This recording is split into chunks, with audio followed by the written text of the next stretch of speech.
अब बस बहुत हो गया, मुझसे और सहन नहीं होता। अब मैं यहाँ एक पल भी नहीं रुकूंगा कौशल्या। तुम्हारी बहू ने तो मेरा जीना हराम कर दिया है।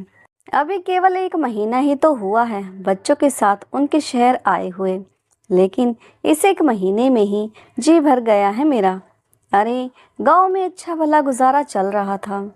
साल भर से अंगीठी पर सेकी हुई जली भुनी रूखी सूखी चाहे जैसे भी रोटी खाकर गुजारा हो ही रहा था ना। पर पता नहीं किस मनहूस घड़ी में मेरी ही अक्ल पर पत्थर पड़ गए थे, जो सोच बैठा कि बेटों के घर में बहुओं के हाथ के बने अच्छे अच्छे पकवान खाने को मिलेंगे, बुढ़ापे में सेवा होगी। कौशल्या, अपना घर छोड़ने से पहले एक पल को तो मेरे मन में भी विचार आया था कि बहुएं तो तेज तर्रार हैं, किसी बड़े छोटे का लिहाज नहीं करती। अगर कभी उल्टा सीधा कुछ बोल भी देंगी तो कैसे सहन कर पाऊंगा। यह कहते हुए दमा के मरीज किशोर जी को खांसी छिड़ गई और फिर कुछ संभल कर बोले, लेकिन कौशल्या, समय के अनुसार इंसान के व्यवहार में बदलाव आता रहता है।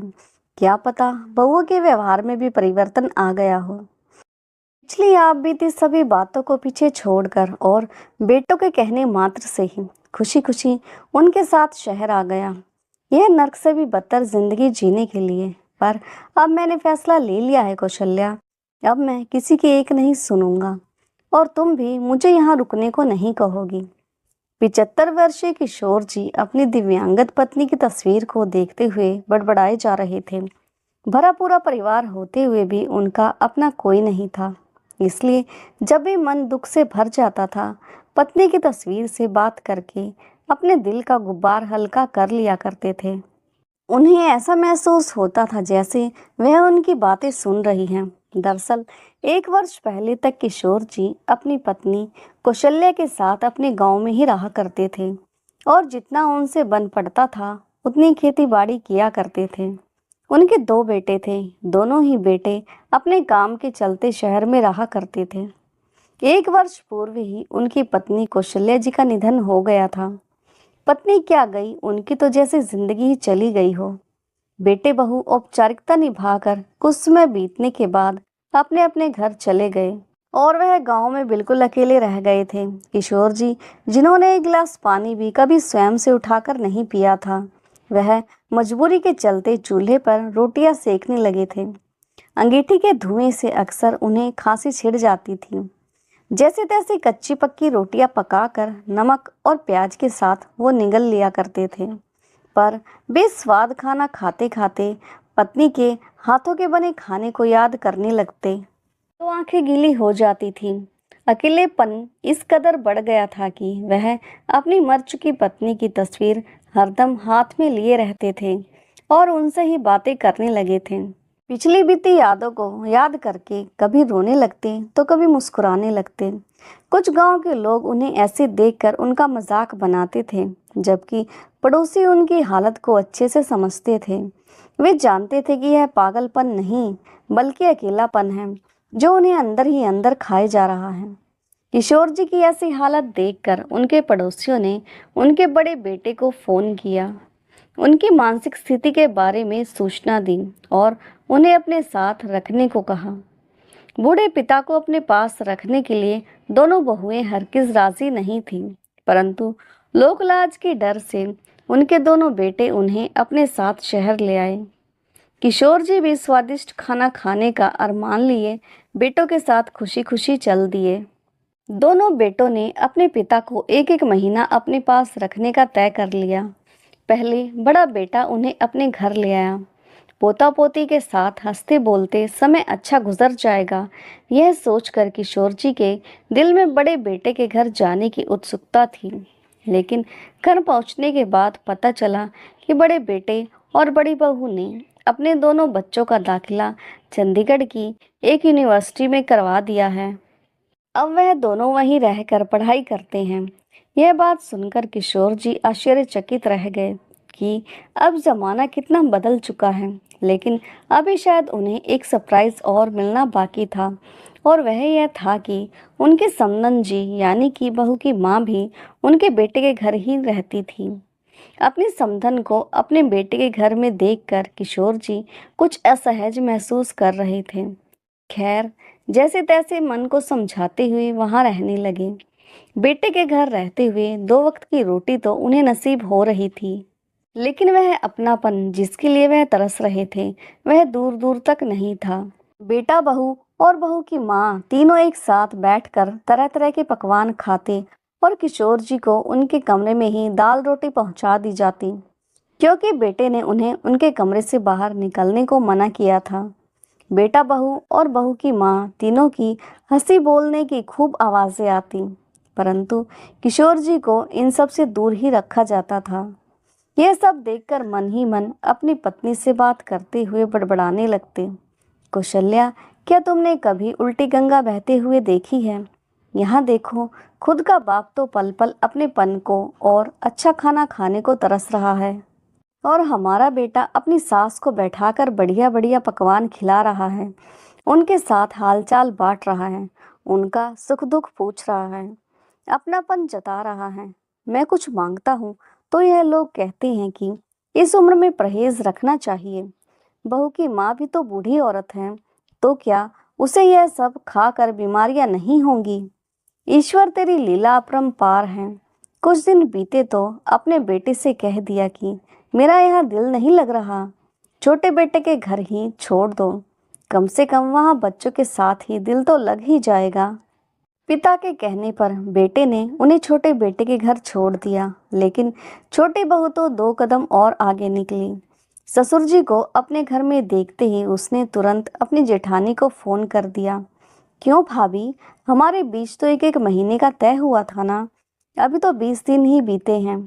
ऐसा भी क्या हो गया था जो आपने बाबूजी को 20 दिन में ही अपने घर से चलता कर दिया?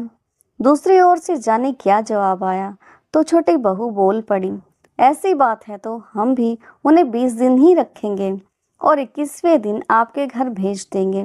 कहते हुए छोटी बहू ने फोन पटक दिया।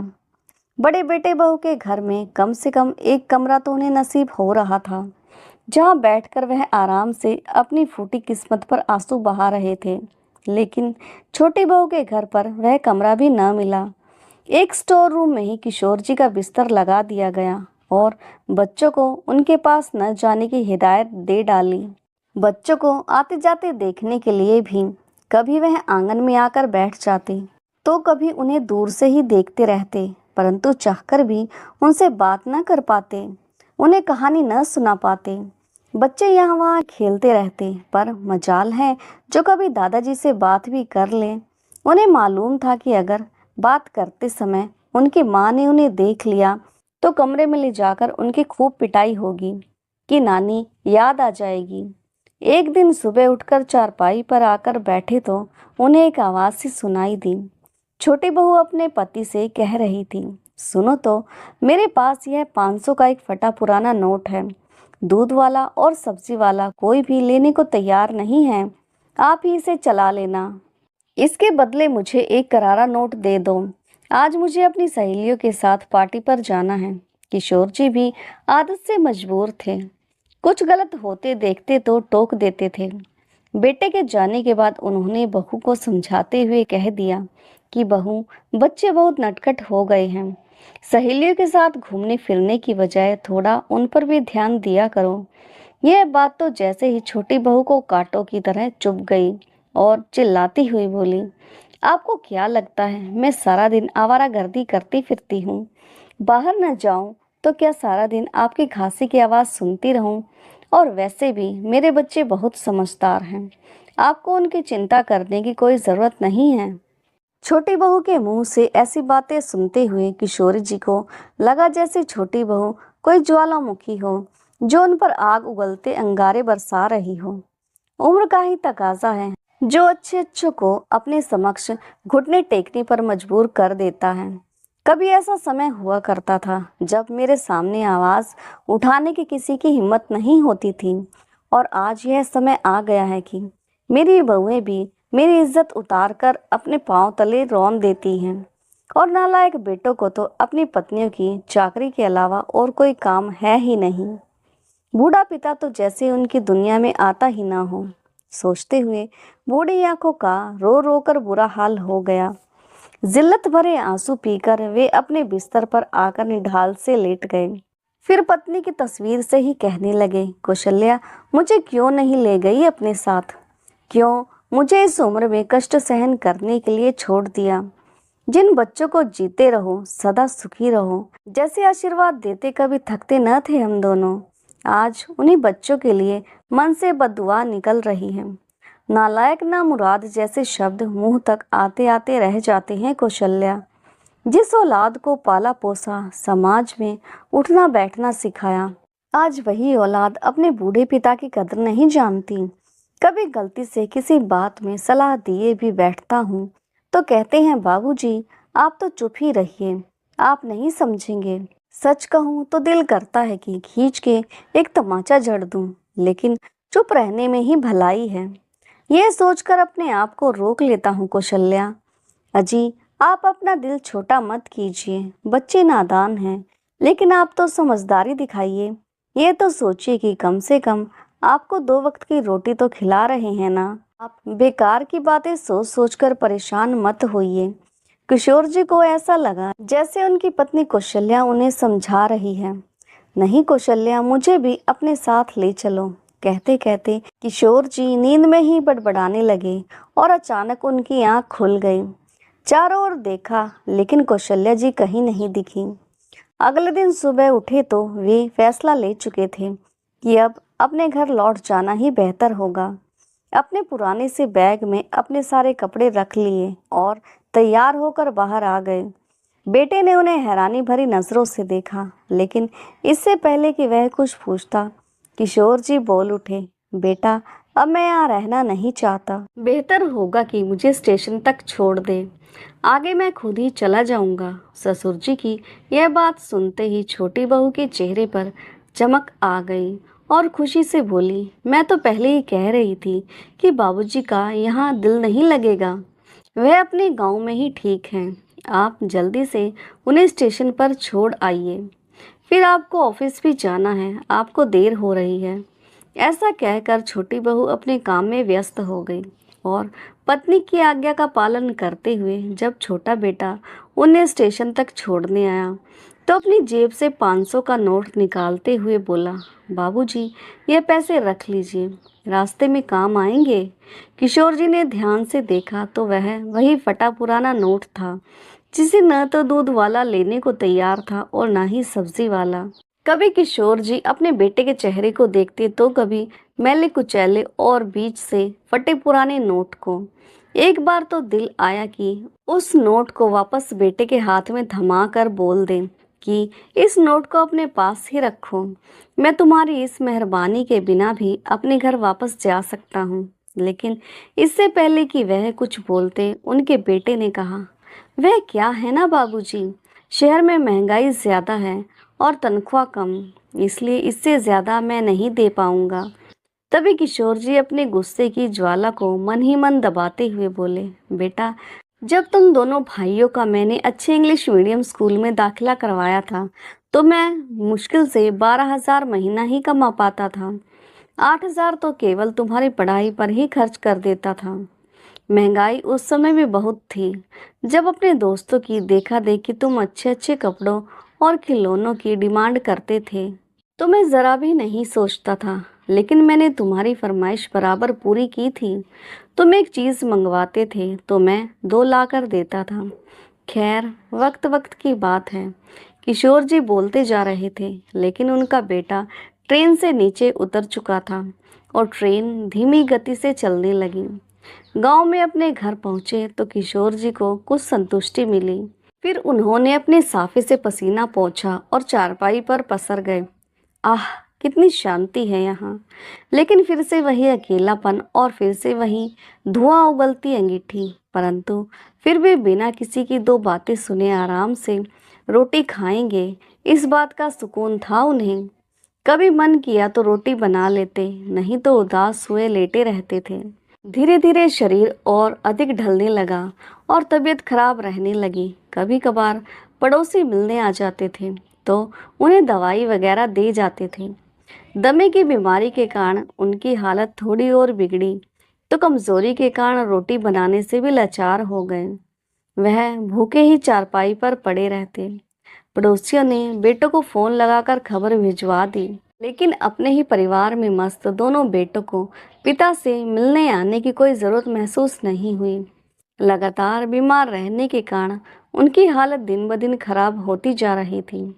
अब रिश्तेदार और पड़ोसियों ने भी बेटों को फोन करना बंद कर दिया था, क्योंकि बेटों ने तो जैसे ठान ही लिया था कि केवल अपने पिता के अंतिम दर्शन करने ही आएंगे। एक दिन उनकी हालत इतनी बिगड़ गई कि किशोर जी ने बिस्तर पकड़ लिया। वे उठ बैठने और बोलने से भी लाचार हो गए। पड़ोसियों ने उनके बेटों को फिर से फोन किया और खबर दी कि उनके पिता की हालत बहुत ज्यादा गंभीर है। यदि वे आखिर बार उनसे मिलना चाहते हैं तो जल्द से जल्द उनके पास पहुंच जाएं। इतना सुनकर दोनों बेटों और बहुओं के मन में एक खुशी की लहर दौड़ गई कि चलो, अब रोज रोज की झंझट से हमेशा के लिए ही छुटकारा मिल जाएगा। नहीं तो आए दिन कभी बुखार तो कभी खांसी, कभी यहाँ दर्द तो कभी वहाँ दर्द। यहाँ अपनी जिंदगी में हम इतने मस्त हैं और व्यस्त भी, कौन करे सेवा चारपाई पर पड़े बूढ़े पिता की। बेटों के साथ दोनों बहुएं बड़ी चहकती हुई गांव में पहुंची और घर के अंदर आते ही दोनों के चेहरे पर एकाएक शोक और संताप व्याप्त हो गया। दोनों की दोनों ऐसे फूट फूट कर रोते हुए अपने आंचल को भिगोने लगी जैसे उनकी दुनिया ही लुट गई हो। हालांकि आस पड़ोस के सारे लोग जानते थे कि जिस बूढ़े ससुर को देवता मानने का दिखावा करते हुए ये दोनों दहाड़े मार मार कर रो रही हैं, उस ससुर को 2 वक्त की इज्जत की रोटी भी कभी इन दोनों से ना खिलाई गई। 1.5-2 घंटे रोने का दिखावा करके जब भूख लगी तो अपने साथ लाए तरह तरह के खाने की वस्तुएं, चिप्स, सैंडविच और आइसक्रीम का लुत्फ उठाने के लिए कमरे के भीतर चली जाती। किशोर जी चारपाई पर निढाल पड़े हुए थे। हालांकि वे उठ या बोल तो नहीं पा रहे थे, परंतु सब कुछ देख और समझ पा रहे थे। आज वे वृद्धावस्था की पीड़ा को बड़ी गहराई से महसूस कर पा रहे थे कि किस तरह उम्र के आखिर पड़ाव पर आकर इंसान की स्थिति सड़क के किनारे पड़े कचरे की तरह अस्तित्वहीन हो जाती है। खून के रिश्ते भी एकाएक धूमिल हो जाते हैं। बीमार पड़े किशोर जी को देखने के लिए रिश्तेदार और पड़ोसी सुबह से ही आते जा रहे थे। जैसे ही कोई घर के अंदर आता तो बेटे बहुएं मुंह लटका लेते। बड़ा बेटा बोलता, क्या बताएं, अंतिम समय है, ज्यादा सेवा न ही करवाएं तो ही अच्छा है, वरना हम भी कहाँ नौकरी से इतना समय निकाल पाते हैं। भैया, मैं तो कहता हूँ कि बाबूजी को जमीन पर लिटा देते हैं, न जाने कब बुलावा आ जाए। छोटा बेटा बोला। तभी दोनों बहुएं दहाड़े मार मार कर ऐसे रोने लगी जैसे उनके ससुर जी सच में ही भगवान को प्यारे हो गए हों। किशोर जी बड़े इत्मीनान से बहुओं का यह नाटक देख रहे थे। बूढ़े पिता को जमीन पर लिटाया गया तो जैसे पूरा गांव ही इकट्ठा हो गया। बड़ी बहू बाबूजी की टांगे दबाती और छोटी बहू वाहवाही लूटने के लिए गीता पाठ करने बैठ गई। दोनों बेटों ने पिता के लिए कफन का कपड़ा और लकड़ी की चिता भी मंगवा ली, लेकिन किशोर जी जस से तस लेटे हुए थे। शाम हुई तो सब लोग अपने अपने घर चले गए। दोनों बेटे और बहुएं जो अभी तक अच्छा बनने का नाटक कर रहे थे, सब लोगों के जाते ही अपनी असलियत पर उतर आए। छोटी बहू अपनी जेठानी से बोली, न जाने कब मुक्ति मिलेगी बाबूजी को। बाबूजी को मुक्ति मिले तो हम बंटवारा करके अपने अपने घर चलते बने। लेकिन भाभी, मैं आपको बता देती हूँ कि माँ जी का बड़े वाला हार तो मैं ही रखूंगी। मुझे तो वह बहुत पसंद था। कब से इंतजार कर रही थी कि उस हार को पहनने का मौका कब मिलेगा। आखिर वह घड़ी आ ही गई। फिर बड़ी बहू बोली, अगर तू हार रखेगी तो माँ जी के भारी वाले कंगन मैं रखूंगी। उन्हें बेचकर मैं अपने लिए नए डिजाइन के कंगन बनवाऊंगी। मैंने तो दुकान पर डिजाइन भी पसंद कर रखा है। बहू की बातें सुन सुनकर किशोर जी अंदर तक आहत हो रहे थे। उनका दिल तो हुआ कि चीख चीख कर पूरे गांव को अपने बेटे बहुओं की असलियत बता दे, लेकिन शरीर में जान ही कहाँ थी कि कुछ बोल भी पाते। पिता के पास बैठे बैठे बेटे और बहुएं आपस में विचार विमर्श करने लगे। बड़ा बेटा छोटे से बोला, बहुत समय से हमारे घर में कोई समारोह नहीं हुआ। लेकिन इस बार हम गांव वालों को दिखा देंगे कि हम किसी से कम नहीं हैं। बाबूजी की 13वीं पर खाने की एक से एक चीज रखी जाएगी। छोले भटूरे, पूरी भाजी और पनीर की सब्जी के साथ साथ मीठे में मूंग दाल का हलवा, गुलाब जामुन और रसमलाई भी रखेंगे। रसमलाई तो बाबूजी को बेहद पसंद थी। खाने की इतनी चीज़ों का नाम सुनते ही किशोर जी के मुंह में पानी आने लगा। सोचने लगे कि मेरी 13वीं मेरे जीते जी ही क्यों नहीं कर दी इन लोगों ने। मैं भी पेट भर कर खा लेता और जीते जी मेरी आत्मा भी अंदर तक संतुष्ट हो जाती। बरसों से इन पकवानों के स्वाद के लिए वे तरस चुके थे।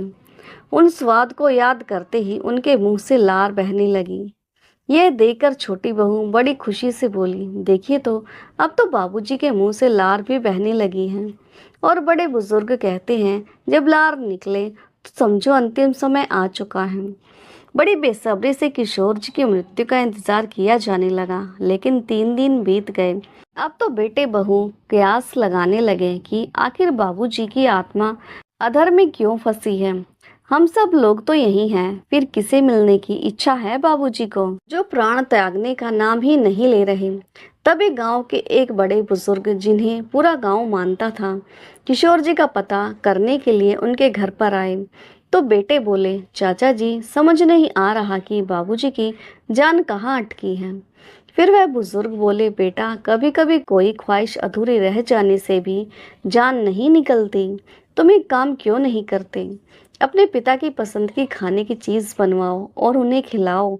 हो सकता है वही खाने की ख्वाहिश मन में रह गई हो। बहुओं ने फटाफट से रसोई घर में जाकर बाबूजी के लिए देसी घी से सूजी का हलवा बना दिया। जैसे ही हलवा लाकर उनके पास रखा तो हलवे की खुशबू से ही उनका रोम रोम खिल उठा। बड़े बेटे ने एक चम्मच से थोड़ा सा हलवा जैसे ही मुंह में डाला तो किशोर लाल जी बड़ी खुशी से खाने लगे और देखते ही देखते पूरा कटोरा खाली हो गया। लेकिन ससुर की मृत्यु की प्रतीक्षा करती बहुओं के धैर्य की सीमा अब समाप्त होने लगी थी। छोटी बहू बोली, मैं तो अपना सामान पैक कर रही हूँ, अब हम और ज्यादा यहाँ नहीं रह सकते। हम इतने निठल्ले तो नहीं है कि किसी की मृत्यु के इंतजार में अपना वक्त गवाते रहें। तभी बड़ी बहू गुस्से से उबलते हुए बोली, हाँ हाँ, हम तो जैसे कोई काम काज करते ही नहीं। बाबूजी का ठेका तो हमने ही ले रखा है ना। पूरे 2 हफ्ते सेवा की थी हम लोगों ने बाबूजी की। तुमसे तो 1 हफ्ता भी न संभले गए थे।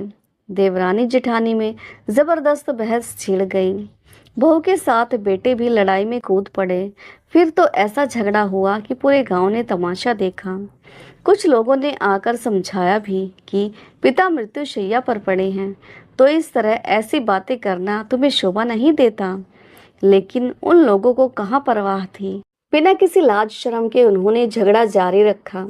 वहीं थोड़ा भोजन पेट में गया तो किशोर जी के शरीर में भी कुछ जान वापस आ गई। उनका शरीर कुछ हरकत में आ गया और थोड़ी बोलने की ताकत भी आ गई। यह देखकर तो बेटे बहुओं के होश ही उड़ गए। परेशान होकर वे सोचने लगे कि अब क्या किया जाए। खैर, जैसे तैसे रात बीती और सुबह हुई तो बड़े बेटे ने पिता को भी दूध के साथ 2 ब्रेड खिला दिए। चाय नाश्ता करके वे सब अपने अपने जाने का इंतजाम करने लगे। फिर गांव के बड़े बुजुर्ग ने समझाया कि अब इनके पिता भी उनकी जिम्मेदारी हैं और उनकी सेवा करना बेटों का कर्तव्य है, इसलिए उन्हें भी अपने साथ ही ले जाएं। छोटी बहू अपने पति को एक कोने में ले गई और नाक मुंह सिकोड़ते हुए बोली, मेरी एक बात कान खोलकर सुन लो आप। बाबूजी को अपने साथ रखने के लिए हरगिज तैयार मत होना। वह तो बिस्तर पर पड़े हैं और मुझसे उनकी गंदगी न उठाई जाएगी। बड़ी बहू ने भी धीमे से अपने पति के कान में कहा, कोई ज़रूरत नहीं है उन्हें अपने साथ लेकर चलने की, बिना मतलब आफत मोल में लेने की। जब बूढ़े पिता को अपने साथ ले जाने में दोनों बेटे आनाकानी करने लगे तो यह सब देखकर किशोर जी की आंखें छलक उठी।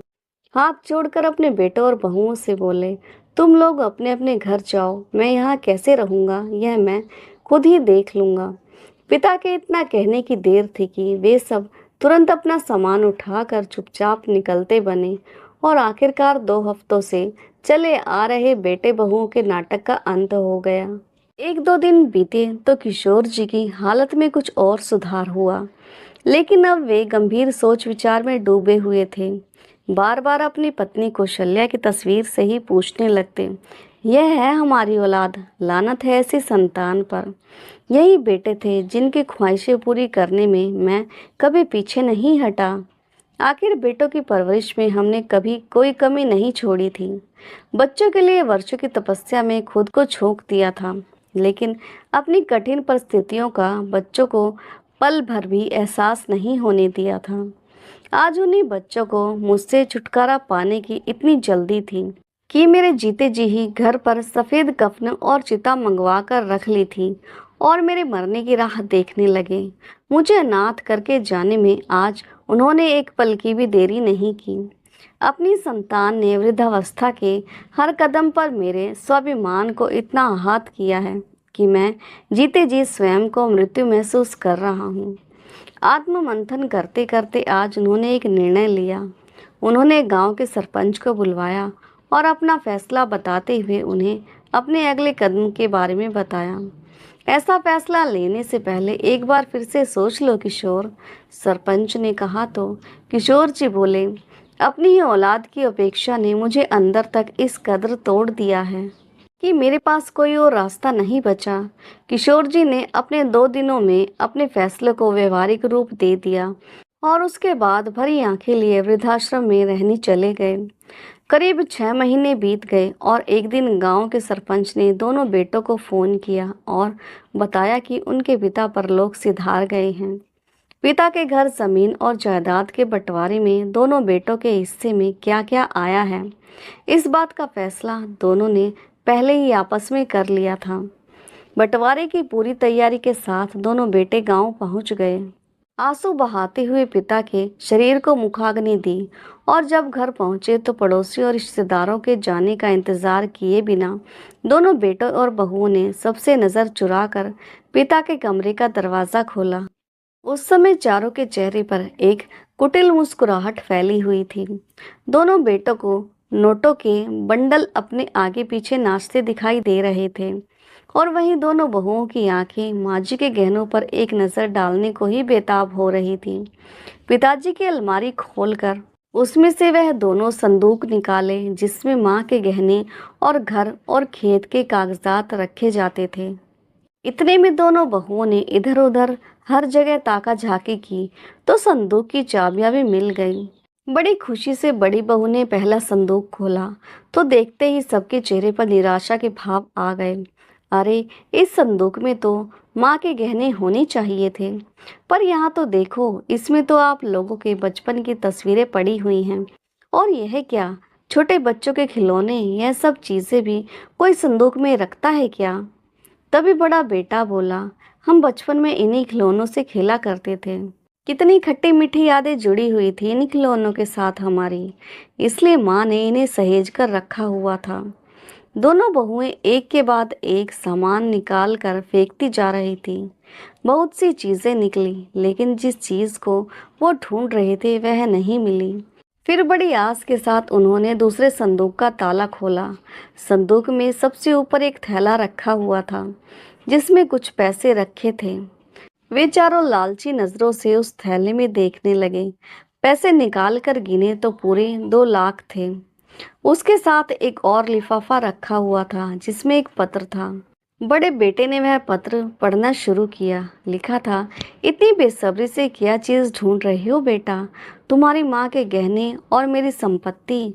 अरे बेटा, हम दोनों की अनमोल दौलत तो तुम्हारे बचपन की यह यादें ही थी जिन्हें हमने बड़े सहेज कर रखा था। लेकिन तुम अपनी जिंदगी में क्या मस्त हुए कि अपने माता पिता को ही भूल गए।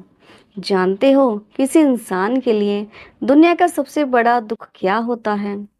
अपनों के होते हुए भी किसी अपने का पास में न होना। और बेटा, उस समय दुनिया की कोई दौलत या संपत्ति काम नहीं आती। तुम्हारा बाप अपने अंतिम समय में हर पल अपने बच्चों के साथ को तड़पता रहता, रोता रहता, बिलखता रहता, लेकिन तुम्हें वह आंसू नजर नहीं आए। 2 बेटों के होते हुए भी अपना अंतिम समय मैं वृद्धाश्रम में गुजार रहा था। इससे बड़ी लानत की बात तुम्हारे लिए और क्या हो सकती है।